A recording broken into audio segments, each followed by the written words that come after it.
My mom booked a family trip using my credit card without consent, then told me I wasn't welcome. I didn't say a word, just took one action that turned their vacation into a disaster. I'm Max, 24 years old, and I've always been the responsible one in my family. You know the type, the one who somehow becomes the de facto tech support, emotional support, and financial backup all rolled into one. I moved out when I was 20 and have been living on my own since, working a stable remote job in design, paying my bills, and keeping my distance from the chaos that is my family. They're not all bad, not all the time, but when it comes to guilt trips and passive-aggressive manipulation, they could run a masterclass. Especially my mom. Now, my mom has this charm about her that works on most people, a sweet smile, a soft voice, and that concerned parent aura that makes strangers think she's just the most loving, generous person alive. She can be when it benefits her, but when things don't go her way, that mask comes off fast. Growing up, I was constantly reminded that my accomplishments were only possible because of her sacrifices. If I ever hinted at doing something on my own terms, I was met with sarcastic quips like, "Sure, Max, you know everything now, don't you?" Or, "Let me guess, you think you're better than us?" Still, I kept the peace. I showed up to the holidays, sent birthday gifts, and called often enough to avoid the "you forgot about us" speeches. But things started shifting last year. I got a pretty big promotion, more responsibilities, yes, but also a serious pay bump. I didn't tell anyone at first, not because I was trying to hide it, but because I knew how the conversation would go. My family has this sixth sense when it comes to money. The second they suspect you're doing better, they start circling like vultures looking for a way to benefit. But I slipped up. My younger sister, Lena, 19, came to visit for a weekend, and during dinner, she saw a bank notification pop up on my phone. It was a deposit. A bonus, and it was generous. Her eyes lit up. She didn't say anything right then, but I could tell the gears were turning. She spent the rest of the weekend asking weirdly specific questions. "How's work been lately? Are they treating you well? Must be nice not having to worry about rent. Do you still use that budgeting app? I need help with mine." It was subtle, but I knew where it was going. Sure enough, about a week later, I got a group text from Mom titled, "Family Vacation 2020. 5. There were pictures attached. A beach resort, palm trees, and some itinerary screenshots. The message said something like, "We haven't done a big family trip in years. It's time to make memories again. I found this amazing deal if we book by next week." I stared at it for a good 10 minutes before responding because here's the kicker. There was no question, no. "Would you be interested? Or do you think you could help us make this happen?" It was presented as a done deal. I scrolled up and saw my name already listed under Room 2 Max. I replied with a simple, "Looks nice. Who's paying for all this?" Mom responded almost instantly, "We were thinking you could cover it. You've been doing so well lately, it would mean a lot to the family." Red heart emoji. Now here's the thing. I could have afforded it, not easily, but I could have shuffled some stuff around. But that wasn't the point. There was no discussion, no planning, just an assumption that because I'd been responsible and worked hard, I now owed them a luxury vacation. I didn't reply, not right away. Cue the calls. First, Lena. "Come on, Max, don't be like that. We never get to do anything as a family anymore. It's not like we're asking for a trip to..." Then Mom. "You always say you want us to be close, but when we try to do something together, you're nowhere to be found." And then my aunt, who somehow got roped in, left me a voicemail about how family is everything and money comes and goes, but memories are forever. After a few days of this, I sent a calm, direct text. "I appreciate the thought, but I'm not paying for the whole trip. If you guys want to do something together, we can plan something reasonable and split costs. No dramatics, just the truth." That didn't go over well. Mom called and went full guilt mode. "I carried you for 9 months, Max. I gave up so much for you, and this is how you repay me? Over a little trip? You're not even thinking of your sister. She's still so young. She deserves some fun. Or are you just too good for us now?" I wanted to scream, but I didn't. I just said, "I'm not paying." End of story. Silence for a couple of days. Then I got a notification that a charge had hit my credit card, a big one, over $2,000. At first I thought it was fraud. I called the bank. They said it was for airline tickets, 3 of them, in my name. I sat there, stunned. Then I called the airline and asked for the itinerary. It matched the dates from Mom's trip plan. Same airport, same destination. I asked who booked them. They said the name, Elaine Myers. My mom.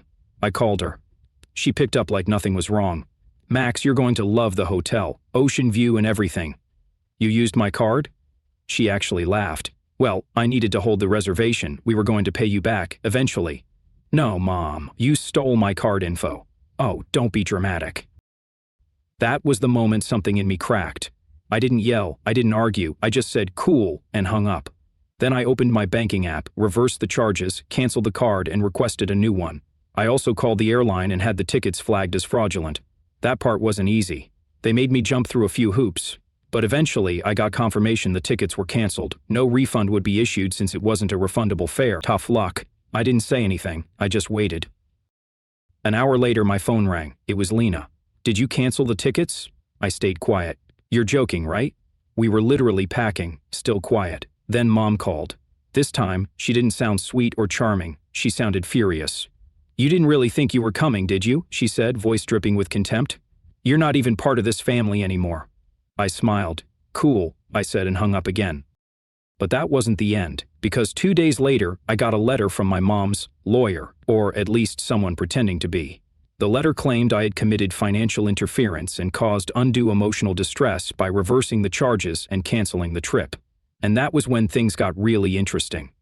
At first I laughed. I mean, how could I not? A letter from a supposed lawyer printed on plain white paper, no letterhead, no credentials, and filled with dramatic phrases like failure to comply and familial negligence. The sender's name at the bottom was James T. Reynolds, Esquire, which sounded like something pulled from a 90s courtroom drama. I did a quick search. No law license, no firm, no online footprint, nada. So unless my mom had stumbled across some discount legal service from a cereal box promotion, this lawyer was about as real as a soap opera plot twist. Still, it shook me a little. Not because I thought it was real, but because she was willing to go that far, that fast. I started wondering, what was this really about? Was it just about the trip, or had I somehow become this symbol of everything she resented, the one who got out, the one who didn't need her anymore? The next few days were quiet, but in that eerie, suspense movie kind of way, like the moment before a storm when the sky goes still. I didn't hear from my mom or Lena, which was rare. No calls, no texts, not even passive-aggressive hope you're okay messages. I should have enjoyed the peace, but instead, I felt like I was standing on a minefield.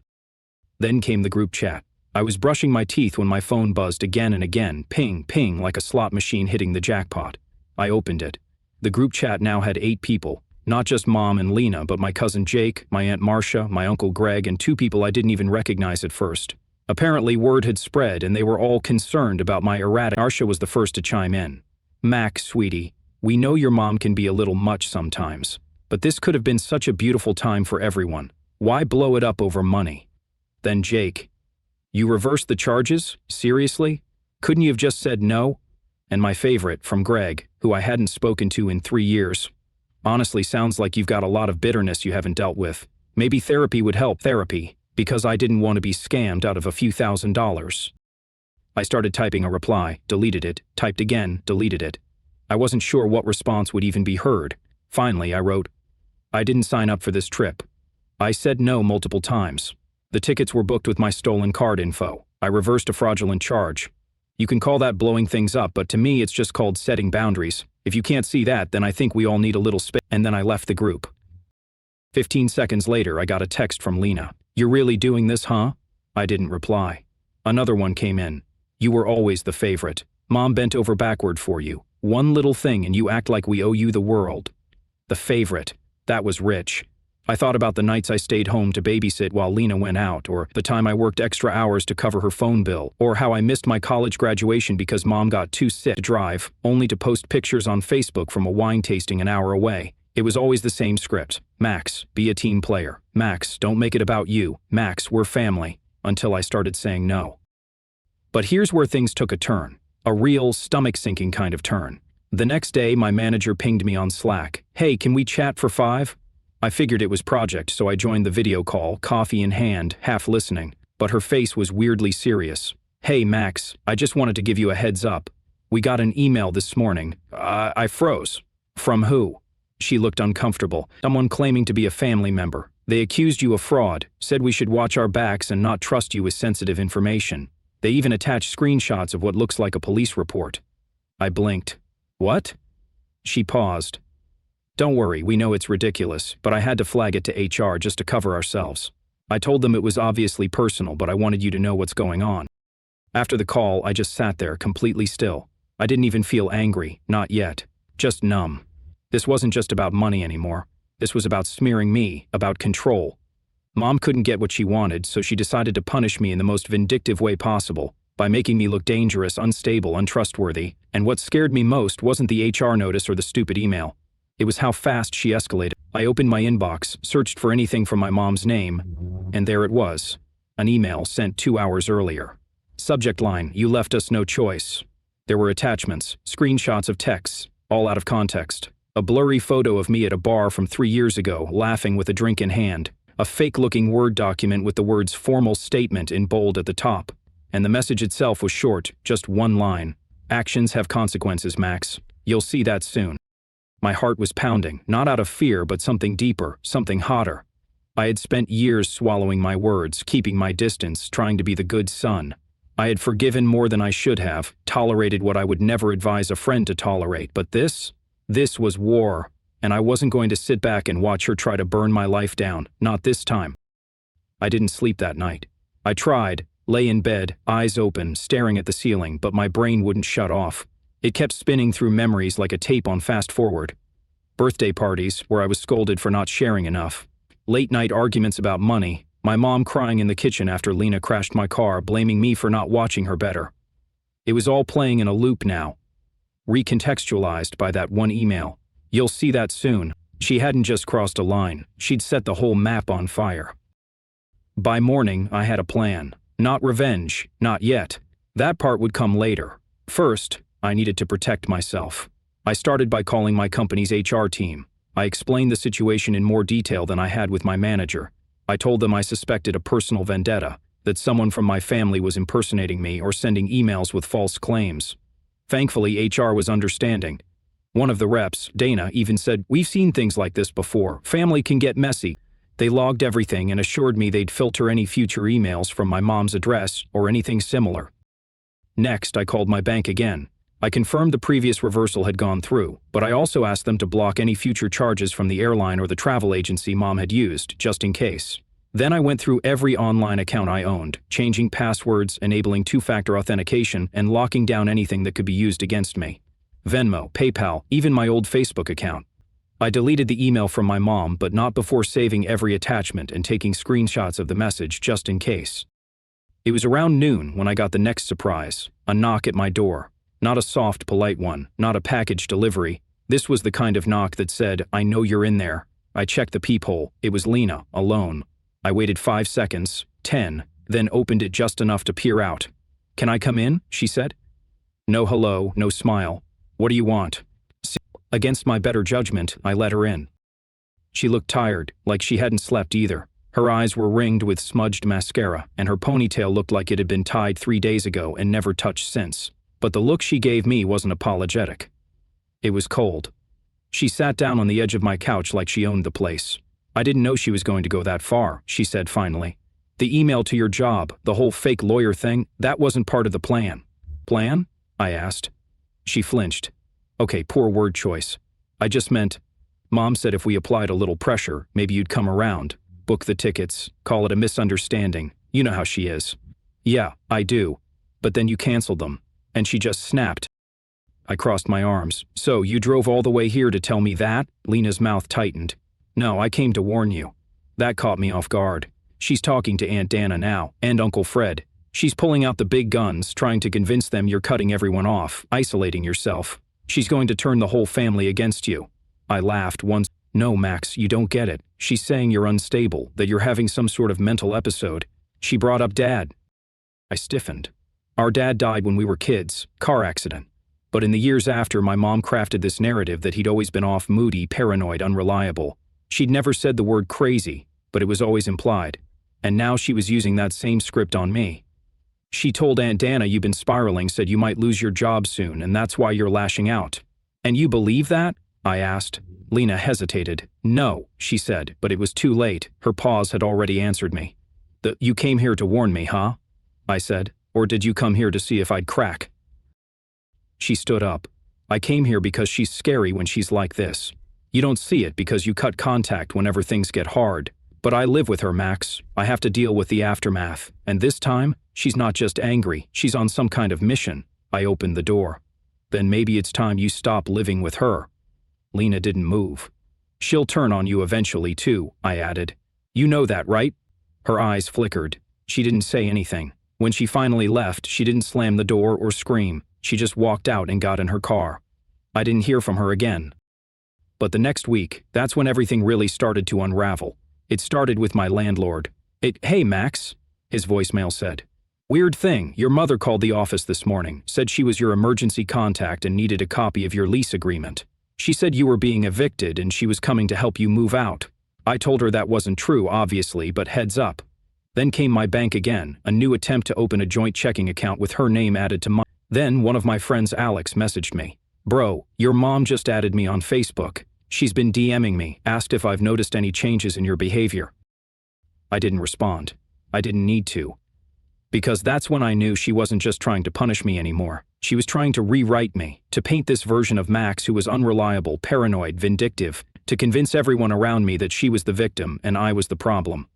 It was textbook. If she couldn't control the real version of me, she'd create a new one and broadcast it to the world. But what she didn't know, what she still doesn't know, is that I'd been documenting everything, every message, every email, every attempt to interfere with my job, my housing, my finances, every name she dragged into it, every lie she told. I wasn't just playing defense anymore. I was getting ready to strike back. I spent the next 2 weeks doing something I never thought I'd do. I lawyered up. His name was Trent. Not flashy, not aggressive, but sharp as glass and calm like a surgeon. He specialized in family legal disputes, harassment, and digital defamation. After our first meeting, I sent him the full digital dossier I'd compiled. Emails, texts, voicemails, social media screenshots, even the fake lawyer letter. He was stunned by how organized I was. Max, he said, scrolling through the folder. This isn't just petty drama. This is targeted harassment, and if she contacted your employer under false pretenses, that could cross into legal territory real fast. That's when things shifted. I filed for a cease and desist. The letter was clean, factual, emotionless. It cited specific instances of impersonation, financial fraud, attempted defamation, and harassment. It also made clear that any future attempts to contact me, my employer, my landlord, or my friends would lead to escalation, including potential civil suits for damages and defamation. The letter went out officially, certified mail. 3 days later, silence. Then, like a dying fire flaring up one last time, my mom called. I didn't answer, of course. The voicemail was icy and measured, like she was reading from a script. I got your letter. I suppose this is who you are now. It's just sad. You used to be such a sweet boy. I hope one day you'll understand what you've done to this family. Click. And that was it. No apology, no self-reflection, just another guilt trip wrapped in victimhood. I blocked her number, changed mine. A week later, I updated all my passwords, got a credit freeze, and removed every single family member from my socials. I even asked HR to set up a gatekeeper flag so that any external communication involving my name would come to me first. They were more than happy to comply. As for Lena, she messaged me 2 months later from a new number. It was short. You were right. She turned on me. I didn't reply, not out of spite, just peace. Real peace. The kind you feel when you finally put out the last ember of a house you should have left burning years ago. In the end, Mom didn't get her tropical vacation. She didn't get her money, or her leverage, or her control.